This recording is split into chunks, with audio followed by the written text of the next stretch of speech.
Hello students, welcome to my YouTube channel. Myself, CMA हर्ष सोमपुरा. सो अभी तक हमने बिजनेस लॉ एंड कम्युनिकेशन जो CMA foundation का स्टार्ट किया था, उसके अंदर चैप्टर 2.1 हमने कंप्लीट किया था, that is Indian contract act का. ठीक है. तो उसके अंदर हमने ऑफर सीखा, एक्सेप्टेंस सीखा, what is the meaning of contract, agreement, ये सारी चीज़ें हमने बहुत अच्छे से सीखी थी. ठीक है. अगर आपने वो वीडियो नहीं देखा है तो please go and watch that video, क्योंकि वो वीडियो अगर आप देखोगे तो ही आगे की चीज़ें ये समझ आएगी आपको अच्छे से. ठीक है. तो first of all I would request कि पहले वो वीडियो आप अच्छे से देखो, तभी जाके ये सारे वीडियोस आपको बहुत अच्छे से समझ आना चालू हो जाएगा. ठीक है. तो चलो, एक रिक्वेस्ट के साथ मैं स्टार्ट करूंगा. अगर आपको ये लग रहा है कि ये वीडियोस अच्छे हैं, अगर आपको ये लग रहा है कि ये वीडियो नॉलेज प्रोवाइड कर रहा है, एक्चुअली नॉलेज जो आपको चाहिए, कमर्शियल नॉलेज ये प्रोवाइड कर रहा है, तो please do like share and subscribe as much as possible. आप अपने फ्रेंड्स के साथ शेयर कीजिए, सब्सक्राइब कीजिए, जिसको हिंदी एंड इंग्लिश दोनों लैंग्वेज में सीखना हो और अच्छे से समझना हो एंड कम्युनिकेशन भी थोड़ा सीखना हो. I would definitely recommend this video to you. ठीक है. Thank you so much for the support that you are giving मी.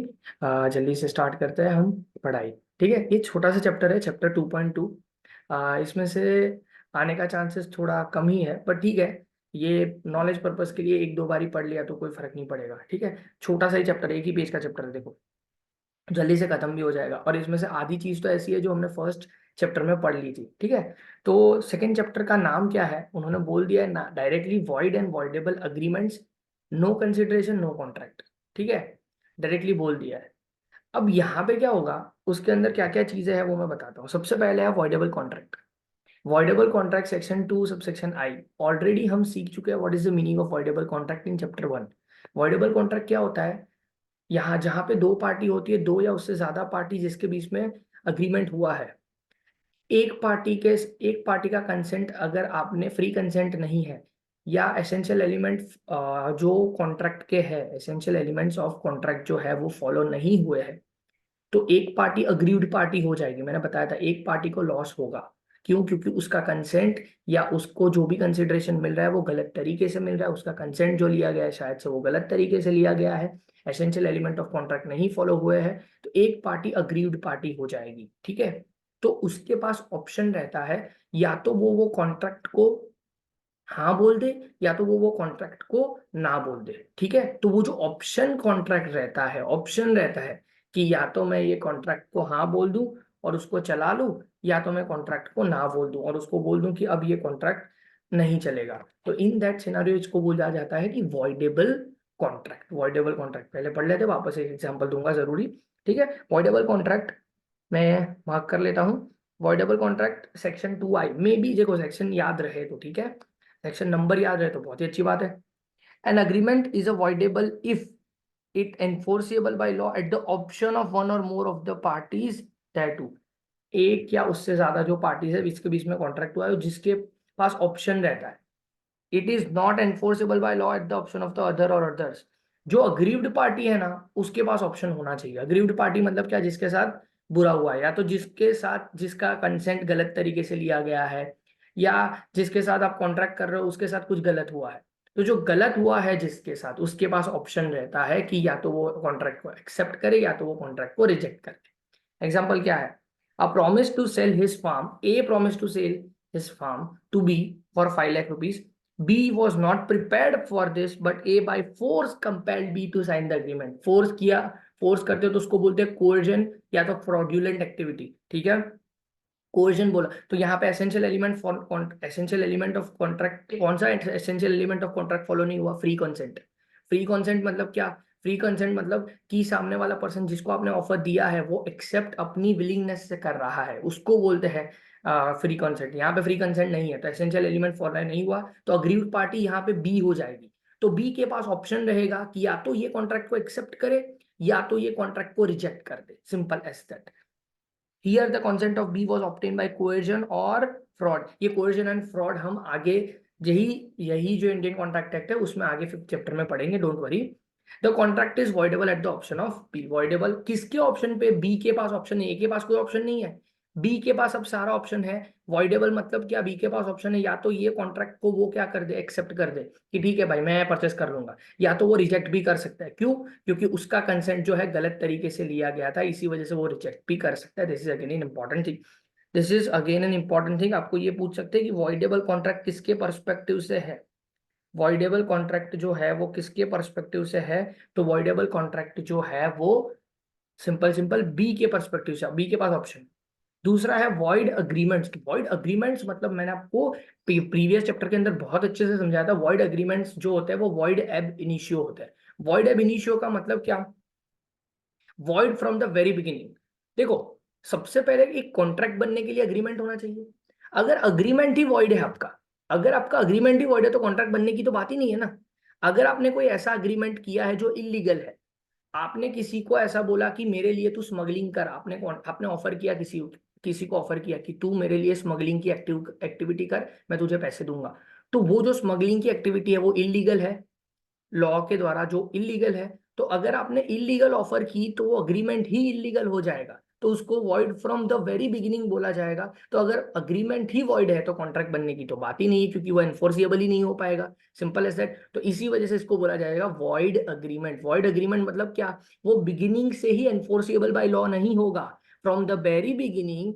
वो देखो, an agreement not enforceable by law is said to be void. कोई भी अग्रीमेंट होगा जो enforceable हो ही नहीं पाएगा लॉ से। आपने कोई ऐसी इलीगल एक्टिविटी या ऐसी कोई भी एक्टिविटी की जो लॉ के द्वारा एनफोर्सेबल हो ही नहीं पाएगी, कि लॉ के अंदर आप उसके ऊपर केस लड़ सको, ऐसी कोई चीज हो ही नहीं पाएगी, तो इन दैट सिनेरियो वो void from the very beginning, void agreement, agreement void हो जाएगा। Void agreement and void contract के बीच में मैंने डिफरेंस भी बताया था वॉइड चैप्टर 1 के अंदर, वहां पे आप जाके देख सकते हो। Void agreement is not enforceable from the very beginning, ये पूछते हैं आपको एग्जामिनेशन में। इट इज वॉइड एब इनिशियो। वॉइड एब इनिशियो का मतलब void from the very beginning, इसका मतलब है। ठीक है। Example, an agreement between drug dealers and buyers is void agreement simply because the terms of the contract are illegal। illegal है, ड्रग डीलर्स और परचेजर जो होते हैं उन दोनों के बीच में जो भी कॉन्ट्रैक्ट हुआ है वो इलीगल है, क्योंकि ड्रग बेचना लीगल नहीं है। In such case neither party can go in court to enforce the contract. कोई दोनों में से कोई भी पार्टी नहीं जा सकती कोर्ट ऑफ लॉ में, क्योंकि इसने मुझे पैसे नहीं दिए या मैं इसने मुझे ड्रग नहीं दिए, ऐसा लेके कोई कोर्ट में नहीं जा सकता, क्योंकि इलीगल एक्टिविटी है। वॉइड कॉन्ट्रैक्ट, वॉइड कॉन्ट्रैक्ट में अलग चीज है। देखो, void agreement and void contract दोनों अलग चीजें, मैंने बताया था। वॉइड अग्रीमेंट मतलब क्या है, void from the very beginning, वो बिगिनिंग से ही कॉन्ट्रैक्ट बन ही नहीं सका, वो कॉन्ट्रैक्ट में तो एंटर ही नहीं हुआ, क्योंकि अग्रीमेंट ही नहीं हुआ। तो अग्रीमेंट प्लस एनफोर्सिबिलिटी तो कॉन्ट्रैक्ट आएगा ना। कॉन्ट्रैक्ट में क्या है, वॉइड कॉन्ट्रैक्ट मतलब क्या, जब अग्रीमेंट किया था तब सही था, जब अग्रीमेंट किया था तब सही था, लेकिन on later stage it becomes impossible, या तो वो एनफोर्सिएबल नहीं रहा, तो फिर इन दैट सिनेरियो उसको वॉइड कॉन्ट्रैक्ट बोलते हैं। क्या माना जाता है, वॉइड कॉन्ट्रैक्ट मतलब कब आता है, जब आप अग्रीमेंट करते हो तब वो सब सही है। जब मैंने अग्रीमेंट किया, सपोज मैंने आपके साथ कुछ भी चीज सेल करने का अग्रीमेंट किया, ठीक है, जब मैंने अग्रीमेंट किया तब सारी चीज सही थी, एनफोर्सिएबिलिटी भी थी, लेकिन ऑन लेटर स्टेज जब जैसे जैसे एक दो दिन गए तो it becomes impossible to perform my activity. कई बार ऐसा हो जाता है कि मैंने आपको बोला था कि 50,000 यूनिट जो मेरे गोडाउन में पड़े हैं वो आपको मैं सेल कर दूंगा 10 दिन के बाद, तो हमारा अग्रीमेंट हो गया, it is enforceable by law. ठीक है, एनफोर्सिएबल बाय लॉ है। लेकिन 3 दिन के बाद मेरी जो गोडाउन है उसमें आग लग गई, तो अगर 3 दिन के बाद मेरे गोडाउन में आग लग गई तो वो जो आग लगी है उसकी वजह से वो 50,000 यूनिट जो है, जितने भी यूनिट्स है वो सारे डिस्ट्रॉय हो गए। अब मैं आप, it is impossible to create an activity, या तो it is impossible to do an act. वो एक्ट जो आपको आप तक मुझे पहुंचाना था, वो जो गुड्स, वो एक्ट में करने के लिए इम्पॉसिबल, मेरे लिए इम्पॉसिबल हो गया है, तो फिर अब ये कॉन्ट्रैक्ट वॉइड हो जाएगा। क्यों, क्योंकि फर्दर जब लेटर स्टेज, जब अग्रीमेंट हो गया उसके बाद लेटर स्टेज पे पता चला कि अब ये कॉन्ट्रैक्ट एनफोर्सिएबल ही नहीं है, अब ये कॉन्ट्रैक्ट एनफोर्सिएबल ही नहीं है, तो फिर इन दैट, क्योंकि इम्पॉसिबल एक्ट हो गया मेरे लिए, वो एक्ट ही इम्पॉसिबल हो गया, इसी वजह से अब ये वॉइड कॉन्ट्रैक्ट माना जाए। वॉइड कॉन्ट्रैक्ट मतलब क्या, बिगिनिंग में वो एनफोर्सिएबल होता है लेकिन लेटर स्टेज में वो एनफोर्सिएबल नहीं रहता, इसी वजह से उसको बोलते हैं वॉइड कॉन्ट्रैक्ट। देखो यहाँ पे लिखा है, अब कॉन्ट्रैक्ट बहुत इंपॉर्टेंट है, a contract which ceases to be enforceable by law becomes void when it ceases to be enforceable. Simple है कि वो लेटर स्टेज पे एनफोर्सिएबल नहीं रहेगा। कॉन्ट्रैक्ट बोला है, हाँ अभी भी बोल रहा हूँ कि अग्रीमेंट प्लस एनफोर्सिएबल इनिशियली होगा, लेटर स्टेज के ऊपर वो अगर एनफोर्सिएबल नहीं रहा, अगर लॉफुल लीगल नहीं रहा, तो फिर इन दैट सिनेरियो वो माना जाएगा वॉइड अ कॉन्ट्रैक्ट। एग्जांपल एक और देता हूँ, सपोज आप इंडिया में बैठे हो, आपने कोई चाइनीज कंपनी के साथ अग्रीमेंट किया और वो एनफोर्सिएबल था, उस टाइम के ऊपर जब आज आपने अग्रीमेंट किया कि 1 महीने के बाद मैं आपको सर्विस दूंगा, उसका अग्रीमेंट आपने आज किया, लेकिन 15 दिन के बाद इंडियन गवर्नमेंट ने ऐसी पॉलिसी निकाली कि चाइनीज कंपनीज के साथ आप ये पर्टिकुलर टाइप के कॉन्ट्रैक्ट नहीं कर सकते। तो 15 दिन के बाद वो अग्रीमेंट जो है, या तो वो कॉन्ट्रैक्ट का जो कंसिडरेशन है वो इम्पॉसिबल हो जाएगा। क्यों? क्योंकि 15 दिन के बाद जो गवर्नमेंट ने पॉलिसी निकाली जिसकी वजह से आपका कॉन्ट्रैक्ट जो है वो अब इम्पॉसिबल हो जाएगा, इम्पॉसिबल टू एक्ट। तो फिर फर्दर स्टेज के ऊपर पहले इनिशियली वो अग्रीमेंट वैलिड था, एनफोर्सिबल था, लेकिन जैसे ही गवर्नमेंट ने पॉलिसी निकाली उसके बाद वो एनफोर्सिबल नहीं रहा। क्यों? क्योंकि वो लॉफुली ही गलत है। अगर कुछ भी हुआ तो आप इंडियन गवर्नमेंट के पास नहीं जा सकते, इंडियन एक्ट के पास नहीं जा सकते कि मेरे साथ कुछ गलत हुआ है, इसी वजह से इसको वॉइड कॉन्ट्रैक्ट माना जाएगा। तो इसी वजह से इन्होंने बोला कि a contract which ceases to be enforceable, मतलब जो कॉन्ट्रैक्ट एनफोर्सिबल नहीं रहता लॉ में वो वॉइड कॉन्ट्रैक्ट माना जाता है, पर वो इनिशियली अग्रीमेंट वैलिड होता है, लेटर स्टेज में वो एनफोर्सिबल नहीं रहता। अभी भी बोल रहा हूँ, ठीक है। तो ये चीजें थोड़ी बहुत बहुत इंपॉर्टेंट है। ये थोड़ा कई बार है ना, हमें पता तो होता है, नाम पता होता है, लेकिन डिफरेंस नहीं पता होता है। पर as a commercial student we should know कि टर्मिनोलॉजीज क्या है। तो वॉइडेबल कॉन्ट्रैक्ट सीखा, वॉइड अग्रीमेंट सीखा एंड वॉइड कॉन्ट्रैक्ट सीखा। ये तीन की डेफिनेशन उन्होंने बहुत अच्छे से क्लियर कर दी है। अब आते हैं, उन्होंने बोला है कि द फॉलोइंग अग्रीमेंट्स बोला है, हाँ, ये अग्रीमेंट्स उन्होंने डायरेक्टली बोल दिया है कि expressly declared to be void. ये कुछ ऐसे अग्रीमेंट है जो गवर्नमेंट इंडियन कॉन्ट्रैक्ट एक्ट ने डायरेक्टली बोल दिया कि अगर ऐसे एग्रीमेंट हुए तो हम वॉइड मान लेंगे, वो अग्रीमेंट है ही नहीं सही। ऐसे अग्रीमेंट अगर आपने किए तो फिर वो वॉइड है, मतलब ये सेकंड कैटेगरी में चले जाएंगे, ये वॉइड अग्रीमेंट में चले जाएंगे, और इसको हम एनफोर्सेबल गिनेंगे ही नहीं। फ्रॉम द वेरी बिगिनिंग वो वॉइड है। तो ये कौन से है, ये आपको सिर्फ 2-3 बारी पढ़ लेने हैं तो याद रह जाएगा आपको। सिंपल क्या बोला है, कॉन्ट्रैक्ट बाय माइनर और a person of unsound mind. अगर कोई माइनर या अनसाउंड माइंड का पर्सन अगर कॉन्ट्रैक्ट करने की कोशिश करेगा तो वो वॉइड अग्रीमेंट। क्यों? क्योंकि कंपिटेंट पार्टी होनी चाहिए। देखो, आप ये सारी चीज पढ़ोगे ना, उसमें एक चीज आप फॉलो करने की कोशिश करना, essential element of a valid contract क्या फॉलो हो रहे हैं, नहीं फॉलो होंगे तो ही वो वॉइड माना जाएगा। देखो, माइनर या अनसाउंड पर्सन, वहां पे बोला था party must be competent. Competent party कब होती है? 18 साल के ऊपर वाला पर्सन एंड साउंड माइंड होना चाहिए। तो यहाँ पे माइनर है, माइनर 18 साल के नीचे वाला पर्सन एंड अनसाउंड माइंड। तो माइनर या अनसाउंड माइंड के पर्सन द्वारा अगर कोई भी कॉन्ट्रैक्ट हो रहा है तो फिर void from the very beginning, वो बिगिनिंग से ही वॉइड आता है, वो पहले से ही माना जाएगा कि वो वॉइड है। क्यों? क्योंकि एक्ट ने बोल दिया, अभी भी बोल रहा हूं, मैंने नहीं, एक्ट ने बोल दिया है, contract of which the consideration or object is unlawful. Object unlawful नहीं होने चाहिए, देख लो वैलिड कॉन्ट्रैक्ट आ गया। सिर्फ उसके बाद made under bilateral mistake. Bilateral mistake क्या होता है वो मैं बता दूंगा। बाइलेटरल मिस्टेक मतलब क्या, सिंपल सिंपल बोलूं ना, दोनों पार्टी के द्वारा अगर कोई मिस्टेक हो गई है तो इन दैट सिनारियो वो मिस्टेक क्यों, वो क्या माना जाएगा, सिंपल सिंपल वॉइडेबल अग्रीमेंट्स मान लिया जाएगा। वो मिस्टेक आगे आएगा, आगे वाले चैप्टर्स में अच्छे से समझा दूंगा। करंटली सिर्फ आपको एक चीज सिर्फ ध्यान में रखने की, करंटली ऐसा है कि बाइलेटरल मिस्टेक अगर हुआ तो वो void from the very beginning होता है। Of which consideration of object is unlawful, simple as that. अगर कोई ऐसा कंसिडरेशन है, देख लो, अगर कोई ऐसा कंसिडरेशन है जो अनलॉफुल है, ठीक है। कई बार ऐसा होता है कि कंसिडरेशन है ना, जो मैं आपको जो बता रहा हूँ ना वो थोड़ा ध्यान से समझने की कोशिश करना। कई बार ऐसा होता है कि कंसिडरेशन आपका जो होता है ना, मतलब समथिंग इन रिटर्न आपको जो मिल रहा है ना, कई बार वो इलीगल होता है, अनलॉफुल होता है। लेकिन अनलॉफुल पार्ट में भी कई बार ऐसा होता है कि कुछ पोर्शन लीगल होता है, कुछ पोर्शन इलीगल होता है ना। तो कई बार ऐसा होता है कि आप इलीगल पोर्शन, आप लीगल और इलीगल पोर्शन कंसिडरेशन में जब भी सेपरेट नहीं कर पा रहे हो तो इन दैट सिनेरियो वो पूरा का पूरा कॉन्ट्रैक्ट जो है, पूरा का पूरा जो अग्रीमेंट है वो वॉइड माना जाएगा।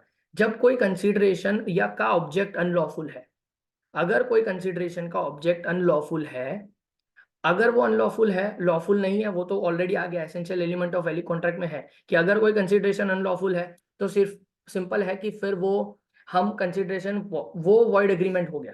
लेकिन उसके अंदर से वैलिड कॉन्ट्रैक्ट अगर प्रपोर्शनेट नहीं कर पा रहे हो, निकाल नहीं पा रहे हो, दोनों को अलग नहीं कर पा रहे हो, तो भी वो वॉइड ही माना जाएगा। फिर ऐसा नहीं कि वैलिड मान लेते, कुछ पोर्शन तो ऐसा है पर कितना पोर्शन है पता नहीं है, तो फिर पूरा का पूरा कॉन्ट्रैक्ट जो होगा, पूरा का पूरा एग्रीमेंट होगा, वो वैलिड नहीं माना जाएगा। Made without consideration, consideration must be there, essential element of valid contract में था कि consideration has to be there. Consideration अगर नहीं होगा तो वॉइड एग्रीमेंट मान लिया जाएगा।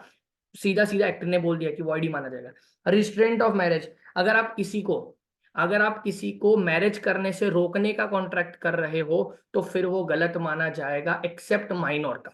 माइनर को आप अटका सकते हो, माइनर को आप क्या कर सकते हो कि मैरिज से आप रुकवा सकते हो, क्योंकि माइनर का मैरिज करना क्या है, इलीगल है। तो माइनर को अगर आप रोक रहे हो, किसी माइनर को कि आप शादी नहीं कर सकते करंटली, तो वो कॉन्ट्रैक्ट वैलिड है। लेकिन अगर आपने माइनर से ऊपर मेजर के साथ ऐसा कॉन्ट्रैक्ट किया कि आप नहीं, रिस्ट्रेंट ऑफ मैरिज मतलब क्या, किसी को रोकना, मैरिज करने से रोकना, अगर मैरिज करने से रोकने वाले कॉन्ट्रैक्ट किए तो वो void from the very beginning, वो नहीं माना जाएगा वैलिड अग्रीमेंट, वो अग्रीमेंट वैलिड नहीं माना जाएगा। Agreement in restraint of trade, agreement in restraint of trade मतलब क्या, कोई बिजनेस एक्टिविटी करने के लिए आप किसी को रोक रहे हो, ऐसा कॉन्ट्रैक्ट किया तो वो वैलिड नहीं माना जाएगा। अब ये कैसा हुआ सर, सिंपल आपको बताऊं कि आपने किसी का बिजनेस परचेस किया, एग्जांपल बताता हूं, बहुत सिंपल है। आपने किसी का बिजनेस परचेस किया, ठीक है, ए ने बी का बिजनेस परचेस किया, यहाँ पे फटाफट से बताता हूँ क्या है। सपोज ये ए ने बी का बिजनेस परचेस किया, ठीक है, ए ने परचेस किया बी का बिजनेस, सिंपल है सेट। अब ए ने जो परचेस किया बी का बिजनेस, बी ने बिजनेस क्लोज कर दिया और ए ने अब ये बिजनेस ले लिया। अब बी के पास तो ऑप्शन है, पता है बी की मार्केट में वैल्यू है, बी की मार्केट में वैल्यू है, तभी तो ए ने उसका बिजनेस परचेस किया होगा। तो ए क्या बोलेगा, देख भाई मेरे बिजनेस का ये जो 4 8 10 किलोमीटर का रडार है उसमें अब तू वापस बिजनेस मत खोलना, क्योंकि जब भी अगर वो 8 10 किलोमीटर की रडार में वापस बिजनेस अगर ओपन करेगा तो क्या होगा, लोग तो उसको जानते हैं तो उसके साथ वापस कॉन्ट्रैक्ट करने की कोशिश करेंगे, क्योंकि ये बिजनेस की गुडविल एक फ्रेम हो चुकी है बी के नाम से, है ना। तो अब क्या होगा, अब सिनारियो ये होगा कि ए बी को बोलेगा कि तू यहाँ पे 10 किलोमीटर की रडार में तू वापस अब काम नहीं कर सकता, उसके बाहर तेरे को अगर यही बिजनेस करना है तो तू कर सकता है। तो उसको बोलते हैं agreement in restraint of trade, आपने ट्रेड या बिजनेस करने से किसी को रोका, तो ऐसे अग्रीमेंट वॉइड है, किसी को आप ट्रेड करने से रोक नहीं सकते। एक्सेप्शन है यहाँ पे कि अगर आपने किसी को गुडविल सोल्ड कर दी है, अगर आपने किसी को गुडविल सोल्ड कर दी है तो फिर इन दैट सिनारियो आप उसको रोक सकते हो। बट ऑब्वियसली ए ने अगर बी के पास से बिजनेस परचेस किया है तो ए ने बी को गुडविल के पैसे अगर दिए हैं तो ए के पास लीगल राइट है कि बी को बोले कि देख भाई अब तू ये रडार में नहीं काम कर सकता, क्यों, क्योंकि मैंने तुझे एक एक्स्ट्रा पैसे दिए हैं गुडविल के, तो अब ये एरिया में जो मैं बोल रहा हूँ वहां पे तू कॉन्ट्रैक्ट नहीं कर सकता। लेकिन अगर आपने गुडविल के पैसे किसी को नहीं दिए हैं तो आप किसी को भी रिस्ट्रेंट नहीं, रिस्ट्रेंट मतलब रोक नहीं सकते किसी को भी ट्रेड करने के लिए। लेकिन अगर आपने एक्स्ट्रा पैसे दिए हैं किसी को भी तो आप लीगली उसको स्टॉप कर सकते हो, क्यों, क्योंकि you have paid him extra for not being there in your competition in that particular radar, simple as that. इसी वजह से बोल दिया, देखो agreement in restraint of trade will be considered as unlawful, the exception is an agreement not to carry on business on which goodwill is sold. But obviously exception है goodwill, और ये goodwill patent ये सारी चीजें अगर आप cell करोगे तो आप किसी को रोक सकते हो, बट ऑब्वियस है क्योंकि वो राइट है आपका। एग्रीमेंट इन लीगल प्रोसीडिंग्स, किसी को आप, देखो सिंपल बोलू ना, किसी को आप लीगल प्रोसीडिंग्स करते करके रोक नहीं सकते, किसी को लीगल प्रोसीडिंग करते हुए रोक नहीं सकते। सपोज मैं इसका एग्जांपल दूं, सपोज मैंने आपके साथ कॉन्ट्रैक्ट किया था, मैंने आपके साथ फ्रॉड किया था, अब मुझे पता है कि मैंने आपके साथ फ्रॉड किया है, तो आप लीगली मार्केट में, लीगली कोर्ट में जाओगे और आप मेरे ऊपर केस करोगे। तो मैं आपको ऑफर करता हूं, मैं आपको 10,000 रुपए दूंगा, आप कोर्ट में मत जाना मेरे अगेंस्ट।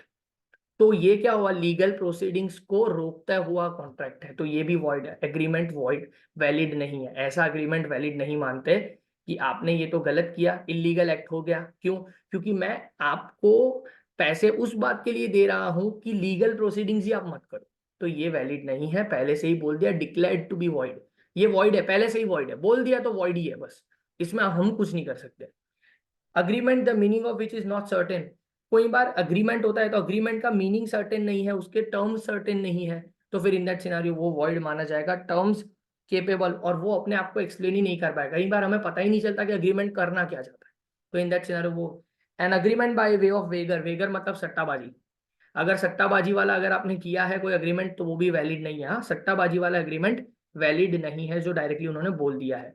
फिर उसके बाद कंटीजेंट और इम्पॉसिबल इवेंट बोल दिया, कंटीजेंट या तो इम्पॉसिबल इवेंट्स होगा तो भी वो पहले से ही पता है कि इम्पॉसिबल इवेंट करने के लिए आप कॉन्ट्रैक्ट करने वाले हो, अग्रीमेंट कर रहे हो, तो फिर वो वैलिड नहीं है, essential element of valid. Impossible acts already आ गया, essential element of valid contract, ये भी void. In case of reciprocal promises to do things legal and also other things illegal, the second set of reciprocal promises void agreement. देखो क्या बोला है, reciprocal promises क्या होता है, रेसिप्रोकल बताता हूँ। रेसिप्रोकल प्रोमिसेस होता क्या है वो मैं बताता हूँ। रेसिप्रोकल प्रोमिसेस होता है, सपोज ए ने बी को कोई प्रॉमिस किया, बदले में बी ने ए को कुछ प्रॉमिस किया, ठीक है। ए ने बी को लीगल प्रॉमिस बोला, ए ने बी को जो प्रॉमिस किया था वो लीगल था, लेकिन बी ने ए को प्रॉमिस किया था वो इलीगल था। तो दूसरा सेट ऑफ जो प्रॉमिस है, दूसरा सेट ऑफ प्रॉमिस जो है वो पहले से ही वॉइड माना जाएगा। रेसिप्रोकल प्रोमिसेस मतलब क्या, एक दूसरे को आमने सामने आप प्रॉमिस करते हो उसको बोलते हैं रेसिप्रोकल प्रोमिसेस। रेसिप्रोकल मतलब क्या, एक दूसरे को आमने के सामने, ए ने बी को प्रॉमिस किया, बी ने बदले में ए को प्रॉमिस किया कि हाँ भाई ठीक है। अगर ए ने बी को लीगल प्रॉमिस किया है तो वो वैलिड है, लेकिन बदले में बी ने ए को जो इलीगल प्रॉमिस किया है, तो इन दैट सिनेरियो जो second set of reciprocal promise है वो वॉइड माना जाएगा। तो सेकंड सिंपल है, इलीगल पार्ट जो होगा, रेसिप्रोकल प्रोमिसेस भी वैलिड है लेकिन जो इलीगल पार्ट होगा ना वो वॉइड है, ऐसा उन्होंने बोल दिया है। It is that simple, done है। बस आपको इतना ही याद रखना था, बस आपको थोड़ा बहुत ये चैप्टर में थोड़ा बहुत ज्ञान दे दिया आपको कि भाई कौन सी चीजें वॉइड है, बस इतना ज्ञान दे दिया, ज्यादातर कुछ नहीं।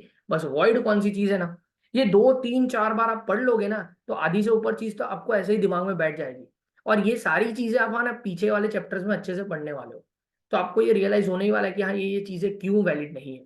ठीक है, तो ये चैप्टर यहीं पे खत्म होता है, बहुत ही छोटा चैप्टर था। ठीक है, नेक्स्ट वीडियो के अंदर हम कंसिडरेशन का चैप्टर भी खत्म करेंगे। 3 चैप्टर खत्म करने के बाद उसके रिलेटेड जितने भी एमसीक्यूज होंगे हमारी बुक के अंदर, मॉड्यूल के अंदर, वो हम सॉल्यूशन करेंगे। ठीक है, thank you so much for watching this video. अगर आपको ये हेल्पफुल लग रहा है तो please do like, share and subscribe. Keep learning and keep growing yourself. Thank you so much, bye bye.